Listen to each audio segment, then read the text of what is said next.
Yo, it's kind of late, but I'm hoping I can get some people on here.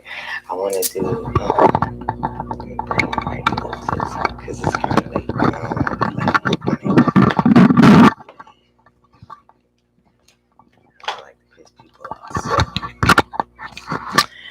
So what I want to do is answer some questions you guys may have.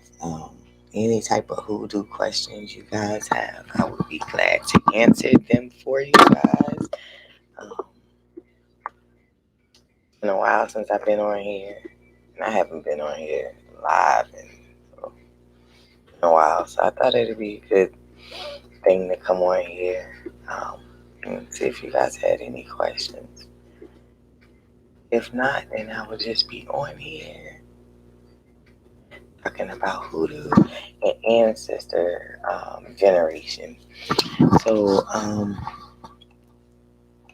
go back so you can see me.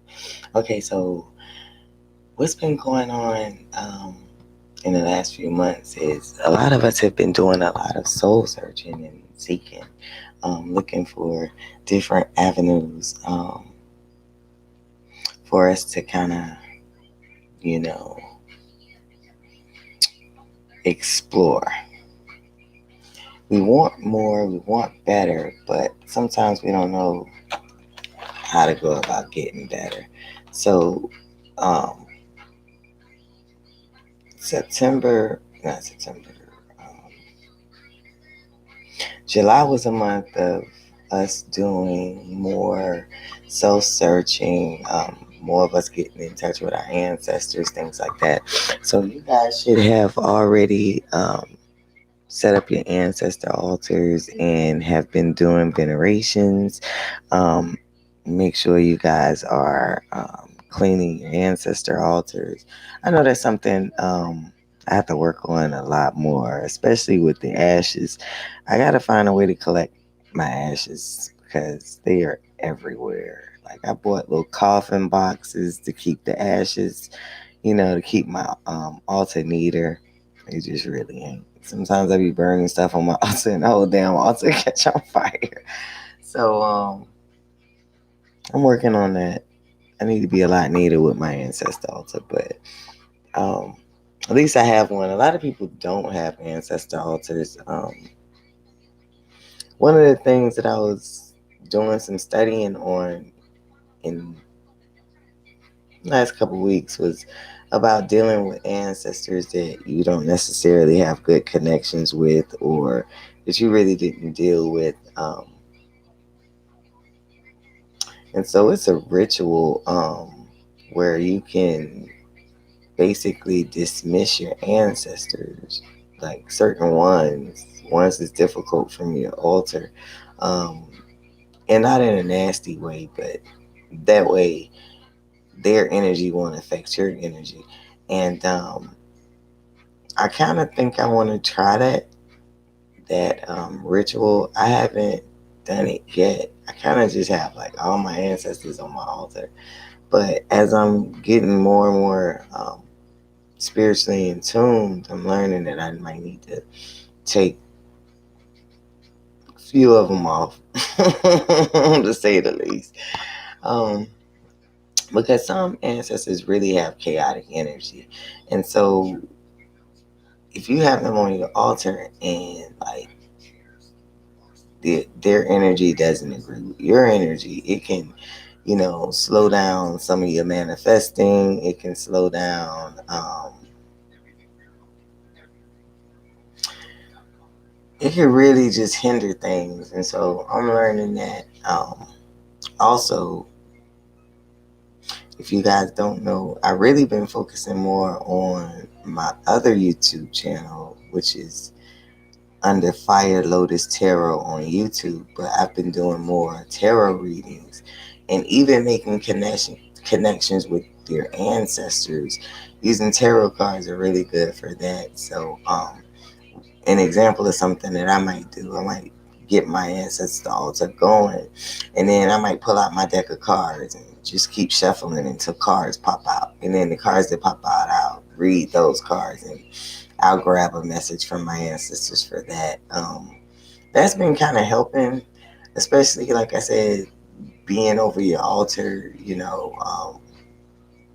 It's a good way to connect with your ancestors. Um, Trying to think of some other things I could think of real quickly. This is the first time I think I've been on this live on this on this thing, so I'm just trying it out. But I've been thinking about doing more live things with this channel, but I haven't gotten around to it just yet. But hopefully this is motivation. They say if you want something done, you gotta take the first step. So this is step one. So we're gonna see. I'm human, so I got a lot going on because I still work, and then I got a lot of stuff going on. So um, hopefully you guys are being encouraged and influenced. Positively to stay moving forward in your spirituality. I know that I have had a few weeks of setbacks. July was a horrible month for me. Oh my God, July, going into July was horrible. I mean, setback after setback after setback. So August has been like a relief. I have had some issues, but nothing in the capacity of July. So definitely things are getting a little bit more calmer, and I'm kind of glad because I don't think I could have took no more Mrs. July, Mr. July, whatever the fuck energy that was. It was very chaotic. I'm glad it's over. Oh my goodness. Let me see. Anything else, ancestors? Do you want me to say anything else you want me to say? Make sure you're using your white candles on your altars. You have the four elements represented on your altars. Make sure you're changing your water, or you're taking any offerings off your off your altar, sorry, before they go bad. If not every day, try to change out your water on your altar, maybe every other day. I know we get busy in life, so sometimes you can't, but always try to remember that on a daily basis you should always reverence your ancestors. Oh, spiritual warfare. Oh my God, I meant to tell you guys about that.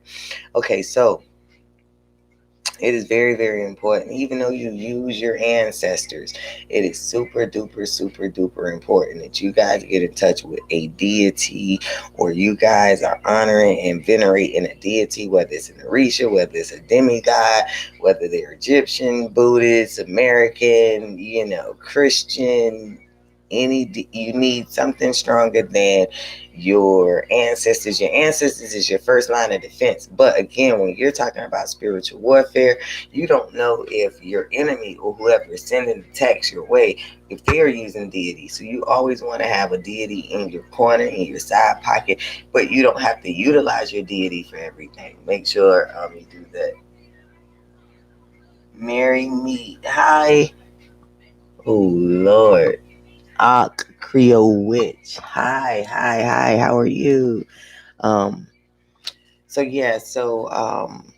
of the deities that I would recommend if you are new to deities and you want to deal with great deities, I would recommend you deal with Bastet or Isis or Osiris. You can also deal with different Orishas. A lot of females that I know, when they first get into dealing with like demigods and deities, they kind of and Orishas, they kind of flock to Oshun, which is a great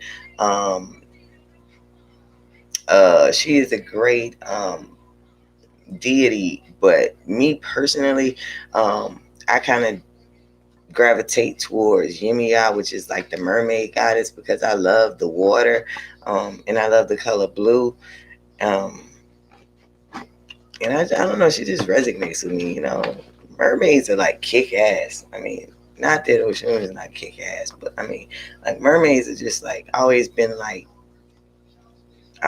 kind of attached to mermaids. So I just go with that. But to each his own. There are some different tarot spreads that you can do to find out what orishas or what demigods service you better or a better match for you. Like if you're confused, if you don't have tarot cards and you would like to get a reading, yeah, you caught a live, right? I rarely do lives, but I'm changing that. I'm gonna start doing more lives. Um, I I just be so busy, but I'm gonna figure out a schedule and I will get back to you guys on that schedule. I'm hoping that at least once a week, maybe on Mondays, since Mondays is my day off from work. I'll be able to do it. Sundays is a short day for me at work, so between Sundays and Mondays, I'm gonna try to get on here and do a live.